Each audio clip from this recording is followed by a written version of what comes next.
Nós estamos gravando aqui pela nossa ferramenta do Collaborate e também estarei gravando no PowerPoint.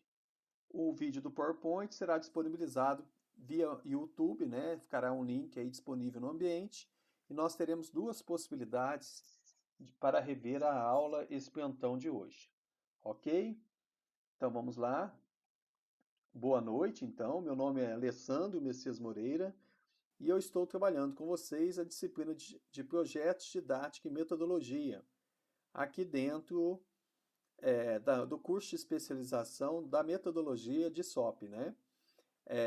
Nós sabemos que essa metodologia é uma metodologia que tem encantado muita gente, muitas pessoas, muitos educadores financeiros estão procurando esta especialização para aprimorar os seus conhecimentos e nós, para pensar qual que é a atividade de um educador financeiro, eu posso trazer aqui para vocês que esse papel do educador financeiro se aproxima muito da visão e do papel que é desempenhado por um professor.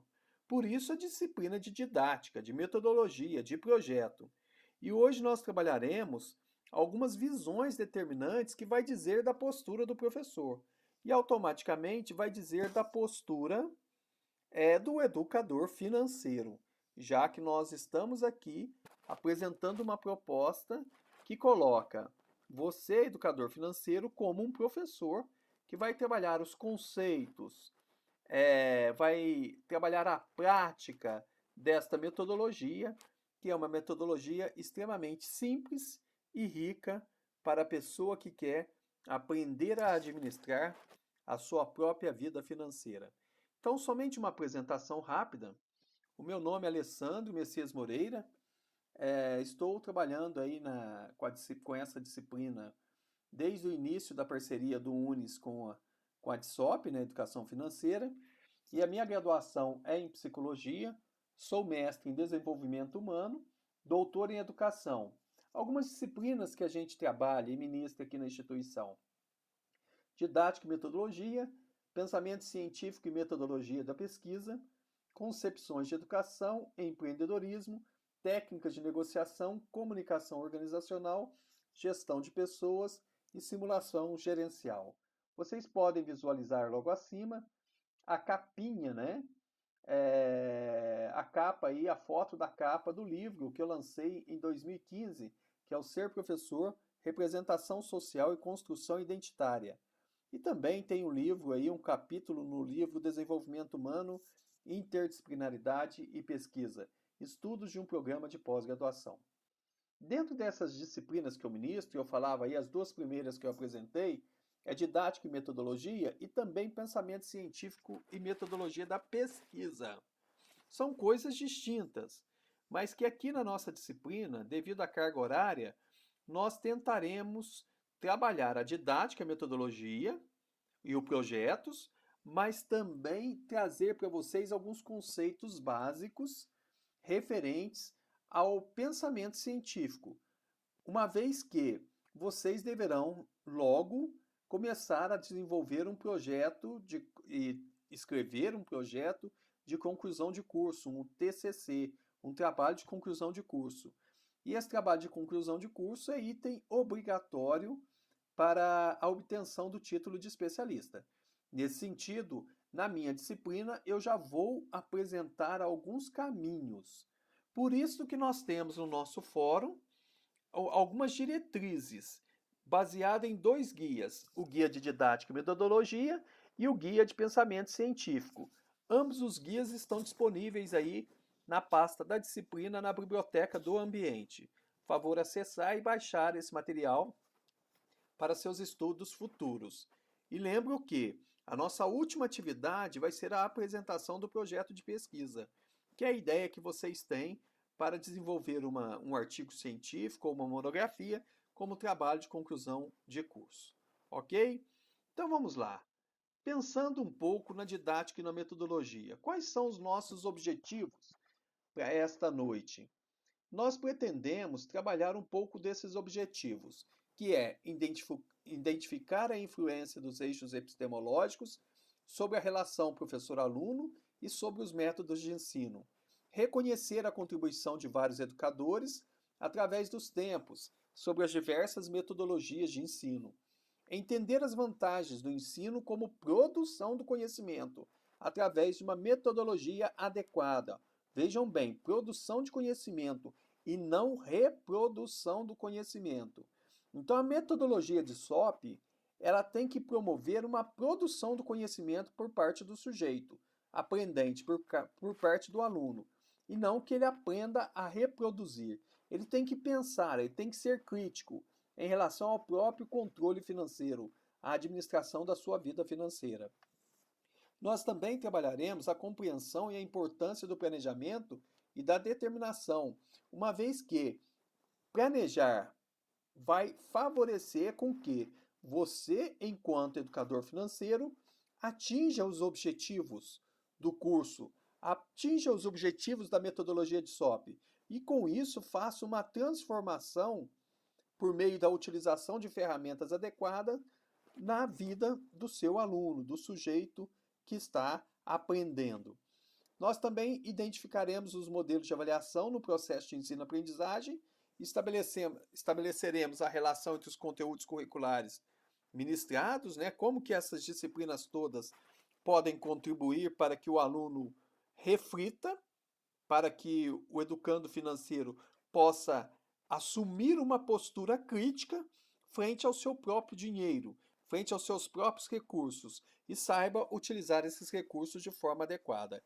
E, além disso, avaliar e promover uma revitalização dos métodos de ensino em atividades docentes. E aí tá.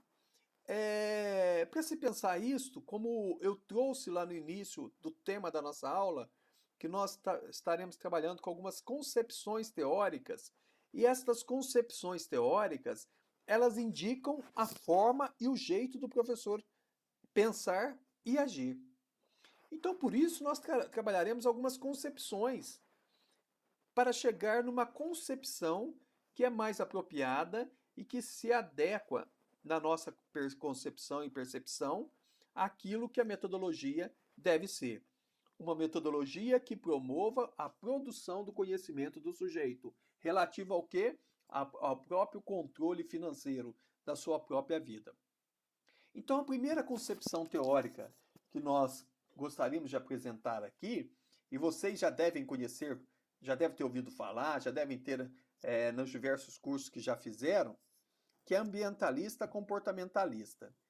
Ou seja, essa concepção teórica, ela parte do pressuposto que o sujeito ele é produto do meio. Essa concepção teórica, ela vai ter o seu embasamento em Pavlov, em Thorndike e também em Skinner, e que vai considerar o sujeito como uma tábula rasa. Assim, ele enquanto uma tábula rasa, e nós podemos traduzir essa tábula rasa como um DVD em branco, um DVD virgem, no qual a pessoa quando nasce, ele seria essa tábula rasa, esse DVD virgem, e na relação que ele tem com o meio, vai sendo gravado, vai sendo anexado, vai sendo colocado nesse DVD os arquivos, que aqui para nós é a aprendizagem. Enfim, então o comportamento é o produto do próprio meio onde o sujeito habita e vive. A aprendizagem para essa concepção teórica, ela vai se dar por meio do condicionamento. Quem nunca ouviu falar de reforço positivo, reforço negativo, E aí, se a gente pensar, em alguns momentos, a nossa metodologia de SOP ela tem um pouco dessas características. Porque você seguindo as regras, você vai ter alguns benefícios. Você vai ter algum reforço do seu comportamento. É evidente que a nossa perspectiva ela deve nos levar, enquanto educadores financeiros, para uma concepção que ultrapasse a concepção ambientalista comportamentalista.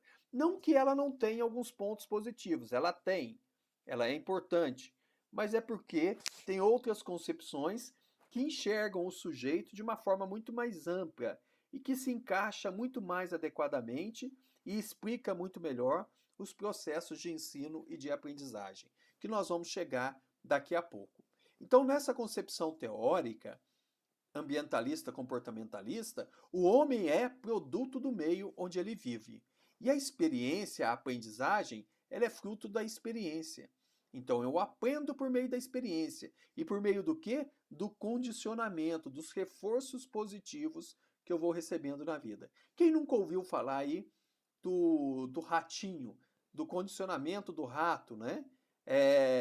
Que vocês podem buscar até no YouTube aí tem muitos vídeos, coloca aí caixa de Skinner, né? E na caixa de Skinner você pode ver como que se condiciona um rato e como que você pode ensinar determinados comportamentos para o rato através de um reforço, de um condicionamento e de um reforço positivo. A aprendizagem, então, se dá pela experiência. E as mudanças comportamentais, ela vai advir, ela se origina do condicionamento. Então eu emito um comportamento que é socialmente aceitável e com isto recebo um reforço para aquele comportamento, reforço algo por ter feito aquele comportamento, a tendência daquele comportamento acontecer em situações semelhantes é muito maior. E aí nós estamos trabalhando a perspectiva do reforço positivo. E se vocês olharem lá na caixa de Skinner, vocês vão poder enxergar isso de forma muito clara. O rato privado de água em torno de 48 horas, ele está doido pela água. E na caixa de Skinner, cada vez que o rato chega perto de uma haste, da haste, é acionado pelo pesquisador que está do lado de fora e que acompanha esse rato, um botão que baixa uma alavanca, né? E nessa alavanca essa haste vai pegar uma gotinha de água e vai voltar para o rato. E o rato vai descobrir, então, e nós vamos ensinar para ele, então, que se ele pressionar a barra, ele obterá a água. E ele vai pressionar a barra assim que ele aprendeu, assim que ele associou, várias vezes até que ele tenha a necessidade da sede satisfeita. Enfim, e aí? E você, educador financeiro? Como que você aparece nesse contexto? Você aparece como o centro do processo de ensino-aprendizagem. E a aprendizagem aqui, ela vai preconizar a memorização e a repetição. Aí já tem alguma coisa para a gente pensar. Diagnosticar, sonhar, orçar e poupar. Ok. Adianta só a memorização e a repetição? Será que somente pela memorização e repetição eu consigo efetivamente aprender e utilizar adequadamente a metodologia de SOP? Com toda certeza, não. Precisa de algo mais. Então é aí que a gente já começa a perceber a possibilidade de novas concepções teóricas que possam ler esse sujeito humano de uma forma muito mais ampla. Então, a avaliação, como que você avalia esse sujeito, se ele aprendeu ou não? Você aqui, na avaliação nessa concepção teórica, enfoca resultados. Então, ou ele aprendeu ou ele não aprendeu. Se tem o erro, não é visto como construtivo por essa concepção. Porém, falta de saber. Quer dizer o quê? Esse sujeito não aprendeu ainda adequadamente. Queria dizer o seguinte, tem esses videozinhos que eu já disse, né? Esse tem caixa de Skinner, né? E na caixa de Skinner, de repente, vocês conseguem aí no YouTube perceber também o reforço positivo, né? Que é toda vez que ele emite um comportamento, eu reforço esse comportamento, dou um benefício e ele tende a repetir. Ou então o reforço negativo, né? No qual eu tento retirar um comportamento através de uma ação específica relacionada a ele, ou até mesmo pela punição, que cada vez que o rato pressiona a barra, ele pode até receber a água, mas ele leva um choque também, e aí, sendo punido, ele vai extinguir esse comportamento. Enfim, vocês conseguem visualizar tudo isso aí de forma rápida no YouTube, se acharem interessante aprofundar um pouco mais essa concepção.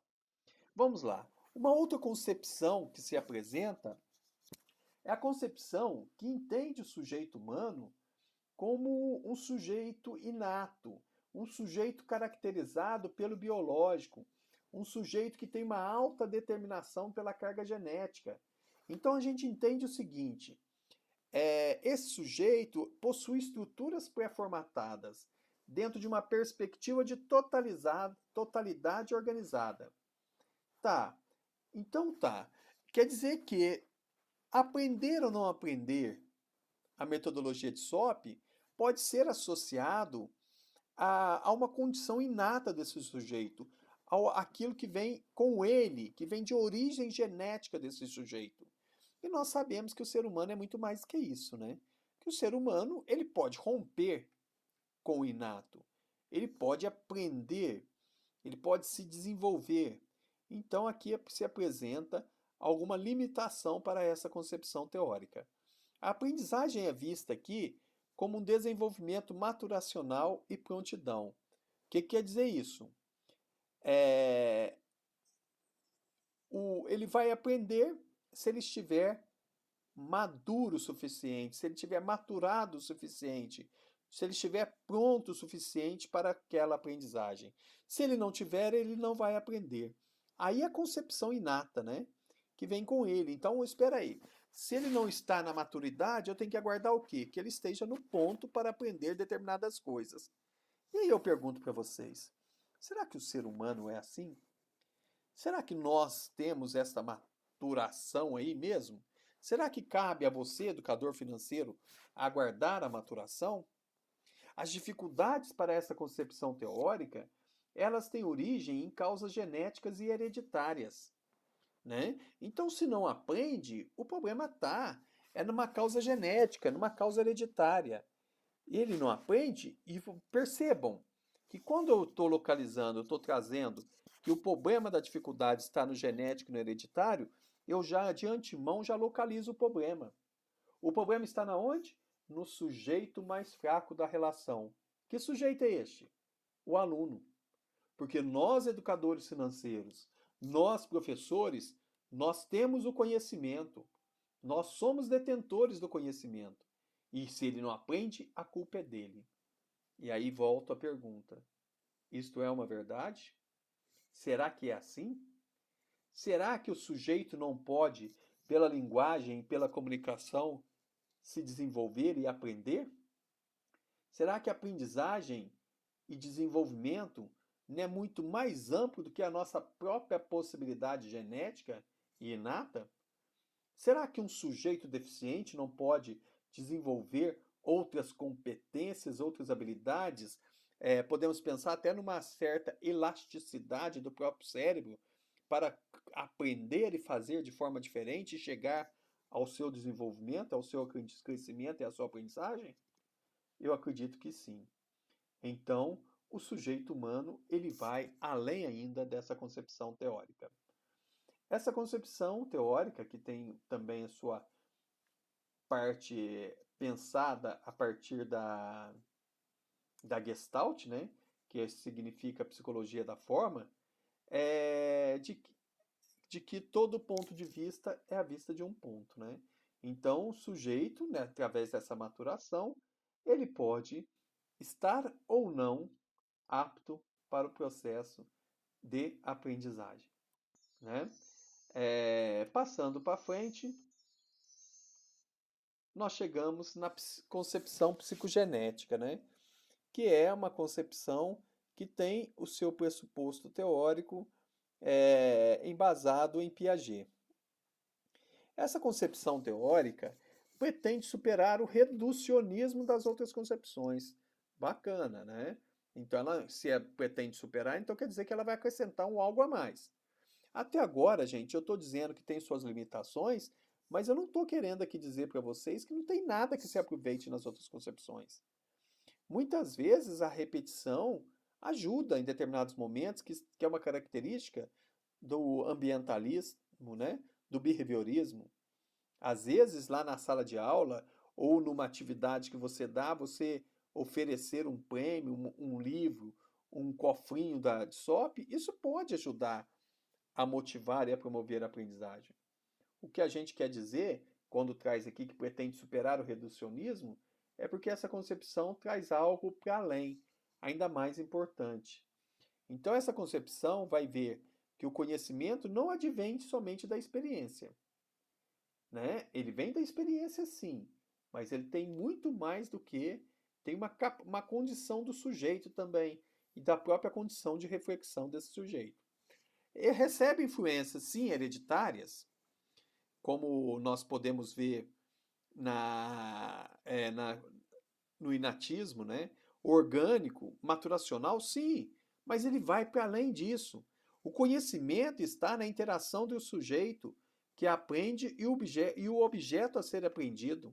E aí que está a questão.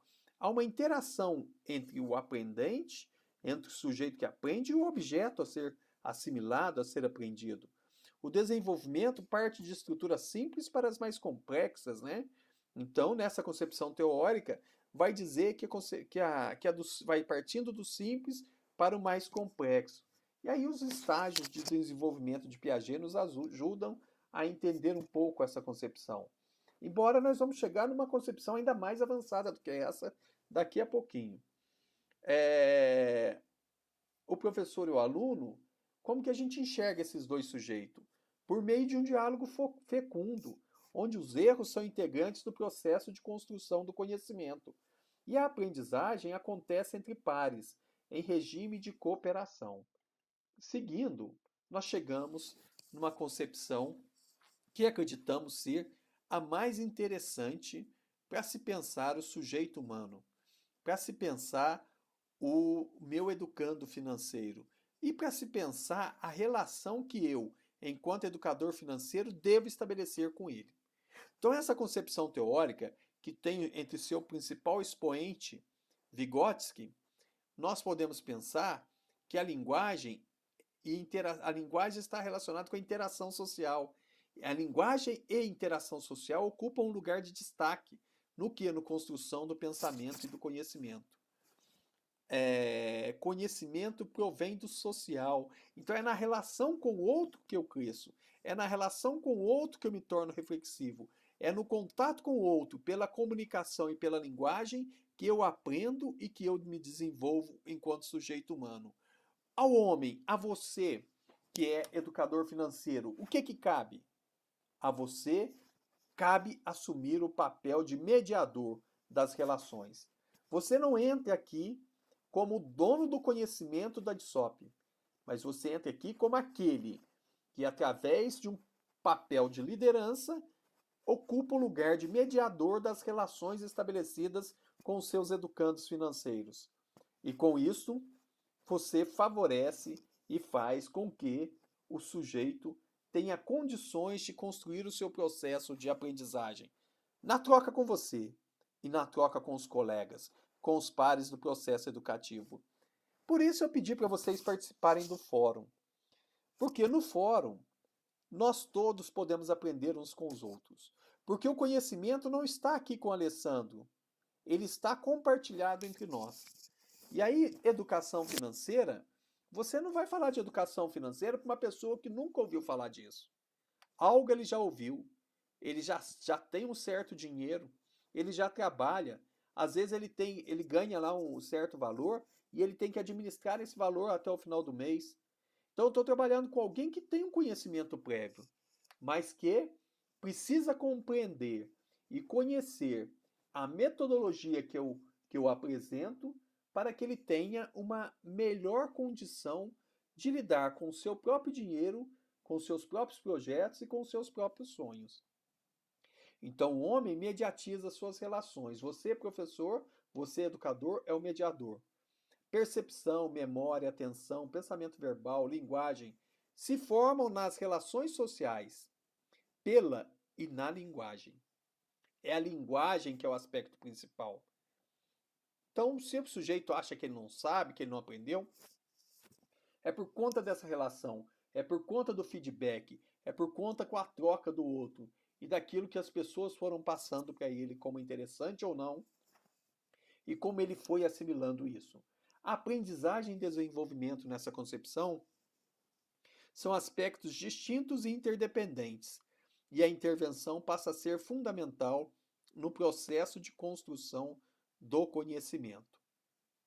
Essa teoria é realmente extremamente bacana, porque elas nos ajudam a pensar um sujeito numa condição muito mais ampla, na qual nós, educadores, podemos fazer com que eles sejam construtores do seu próprio processo de aprendizagem e não reprodutores de conhecimento.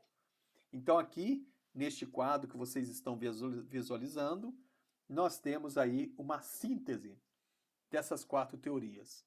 E eu vou apresentar essa síntese e nós vamos parar nesse PowerPoint, nessa lâmina.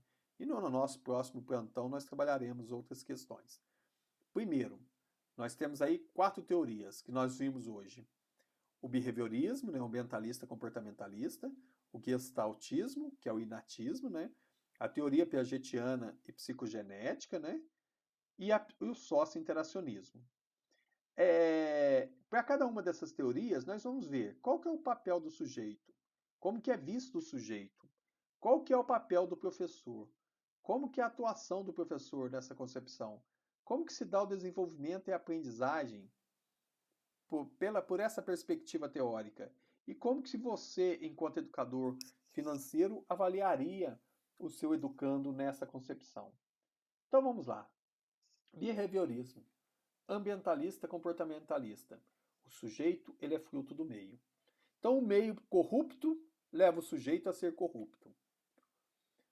Se ele vive numa favela e ele então lá tem traficante, então ele vai ser traficante. Nós sabemos que isso não é uma verdade absoluta, né? Embora está difícil, cada vez mais difícil de acreditar que exista gente honesta em Brasília, por exemplo, nós não devemos assumir que lá só tem gente que não tem compromisso com o povo. Então, behaviorismo, o sujeito é para além disso, né? Mas nessa concepção diz o seguinte: o sujeito é produto do meio. Qual que é o papel seu de educador financeiro? De planejar os passos dos alunos através de reforço negativo ou positivo. E o teu currículo já é pré-estabelecido. O que você tem que passar é aquilo. Você não precisa conhecer o sujeito, você tem que passar aquele conteúdo. Se ele não aprendeu, a culpa é dele. Desenvolvimento e aprendizagem se dá nessa concepção do mais simples para o mais difícil, e a aprendizagem é baseada na repetição e memorização, e tem origem na experiência.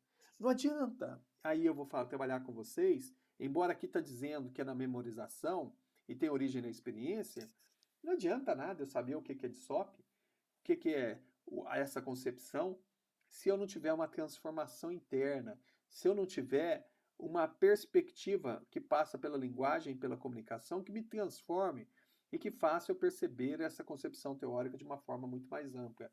Para quê? E assumindo ela de forma reflexiva, para que transforme a minha própria vida. E a avaliação? A avaliação se baseia nos resultados e é quantitativa, não tolerando o erro. O gestaltismo, por sua vez, vai desconsiderar a ação do sujeito sobre o objeto. Pois o que acontece? As estruturas estão pré-formatadas. O sujeito é pré-determinado pela sua herança genética. Então, se ele aprende, é porque ele já tem a condição para isso, ele já está pré-determinado, né? Então, eu não preciso considerar a ação dele sobre o objeto, né? Na verdade, ele já tem essa estrutura pré-formatada, ou tem ou não tem essa estrutura pré-formatada. O papel do professor é só de facilitar a aprendizagem. O desenvolvimento e aprendizagens nessa concepção pensa que a hereditariedade é determinante para o desenvolvimento e a aprendizagem, assim como a maturação. E a avaliação, ela é baseada na ideia de prontidão e maturidade dos aprendizes. Ou seja, ou você está pronto, está em prontidão para aprender, ou você está na condição de imaturidade. Ou você aprende ou você não aprende diante dessas concepções. A teoria psicogenética piagetiana, ela diz que o sujeito é ativo, olha, começamos a avançar, e que constrói hipóteses, bacana. A única questão, talvez aqui, que seja mais grave, é que não é dado ênfase na função da interação social no processo de conhecimento. Quando eu digo interação social, a tua relação enquanto educador financeiro com o seu educando é muito mais importante, porque ela vai dar a condição, pela linguagem, pela comunicação, de fazer com que o sujeito possa incorporar essa metodologia de uma forma muito mais ampla, de uma forma melhor. Qual que é o seu papel, então, educador financeiro, nessa concepção aqui? Existe a possibilidade de maior diálogo, já abriu, ó, entre professor e aluno, entre educador financeiro e educando financeiro. O desenvolvimento e a aprendizagem. A aprendizagem envolve compreensão, reflexão e raciocínio lógico, pela relação do sujeito com o objeto de conhecimento. A avaliação pensa que os erros são tolerados como parte do processo de ensino e aprendizagem. Bacana. Realmente os erros são tolerados. E o erro nos ensina. Mas a gente tem que buscar novas possibilidades sempre. E aí nós chegamos na concepção que eu acho que melhor encaixa o papel do educador financeiro, que é esse profissional que vai fazer com que o seu educando seja um sujeito crítico e reflexivo, que seja capaz de aprender a aprender, que seja capaz de refletir sobre a sua ação, como diz Schon, e refletir sobre a reflexão na ação. É esse sujeito que nós precisamos. É um sujeito reflexivo sempre, porque nós não devemos sermos escravos do dinheiro, mas devemos ter sermos o senhor dele, de forma a dominá-lo e a controlá-lo para que ele sirva a nosso favor, e não para que ele sirva apenas para o consumismo exacerbado. Então, no socio-interacionismo, o sujeito ele é fruto das relações sociais, ele é interativo, ele é ativo. Então, o sujeito também aprende. O teu aluno te ensina, educador financeiro, e você ensina e troca com ele também. Nessa concepção, o teu papel é de compartilhar com ele, com o educando, o processo de construção do conhecimento. A aprendizagem e o desenvolvimento, nessa concepção teórica, são processos distintos e interdependentes. A aprendizagem se dá como processo social pela mediação da linguagem. E a avaliação? A avaliação é vista por múltiplas tecnologias para avaliar o processo de desenvolvimento do aluno. Ela é processual e ela é contínua. Bom, gente, o que eu queria, até para não ficar extremamente longo e cansativo, o que eu queria apresentar nessa aula de hoje são essas 4 concepções teóricas que nos ajudam a pensar o sujeito humano, o nosso educando. Então, o que a gente precisa pensar é que a aprendizagem se dá pela comunicação e pela linguagem, que nós precisamos, nós temos um papel ativo juntamente com o nosso aluno nesse processo de aprendizagem. Nós não somos detentores do conhecimento, mas podemos trocar e podemos aprender também com esse aluno, né? Tudo se dá pela comunicação e pela linguagem. Nós precisamos formar sujeitos críticos e reflexivos, com a condição, como diz Schon, de refletir sobre a ação e de refletir sobre a reflexão na ação, e fazer com que o sujeito seja capaz de aprender a aprender. Então, um abraço aí para vocês, né?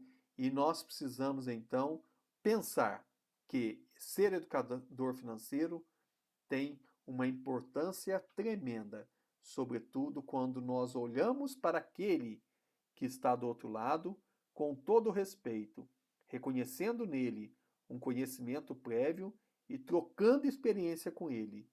E a partir dessa troca de experiência, assumindo o papel de liderança do processo para fazer com que ele assimile esse conteúdo, essa metodologia que nós apresentamos como coerente e importante para todas as pessoas que querem ter uma saudável vida financeira. Ok?